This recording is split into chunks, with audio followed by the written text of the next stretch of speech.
यदि आप एक इंस्टाग्राम यूजर है और किसी रीजन से अपना पासवर्ड को चेंज करना चाहते हैं तो ये वीडियो आपके लिए, क्योंकि आज इस वीडियो में बताने वाला हूं कि आप अपने इंस्टाग्राम आईडी के पासवर्ड को कैसे चेंज कर सकते हैं। यदि आपको जानना है तो बने रहे वीडियो के एंड तक। हेलो दोस्तों, मेरा नाम है बिल्टू, टेक्निकल बिल्टू में आपका स्वागत है। भाई यदि चैनल पर नए हो तो चैनल को सब्सक्राइब करके बेल नोटिफिकेशन को अभी ऑन करो, क्योंकि मैं मोबाइल रिलेटेड वीडियो लाता रहता हूँ। तो चलिए शुरू करते हैं। सबसे पहले आप अपने फोन में इंस्टाग्राम को ओपन कर लीजिए।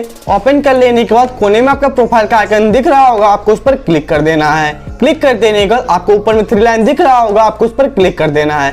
क्लिक कर देने के बाद आपको एक ऑप्शन दिख रहा होगा सेटिंग, आपको उस पर क्लिक कर देना है। क्लिक कर देने के बाद फिर से आपको एक ऑप्शन दिख रहा होगा सिक्योरिटी, आपको उस पर क्लिक कर देना है। क्लिक कर देने के बाद आपको फिर से एक ऑप्शन दिख रहा होगा पासवर्ड, आपको उस पर क्लिक कर देना है। क्लिक कर देने के बाद जो आपका अभी करंट पासवर्ड है आपको उसे रख देना है, यानी कि डाल देना है। उसका जो आप न्यू पासवर्ड देना चाहते हैं उसको इंटर कर देना है। उसका जो आप न्यू पासवर्ड डाले हैं उसको नीचे में फिर एक बार री इंटर करके आपको कंफर्म कर लेना है। कंफर्म कर लेने के बाद आपका पासवर्ड चेंज हो जाएगा। यदि आप अपना पासवर्ड को भूल जाते हैं उसके बाद अपना पासवर्ड को चेंज करना चाहते हैं तो इसके लिए वीडियो मैं कल बनाऊंगा। यदि आपको अपडेट रहना है तो अभी हमारे चैनल को सब्सक्राइब करके बेल नोटिफिकेशन को ऑन कर लीजिए।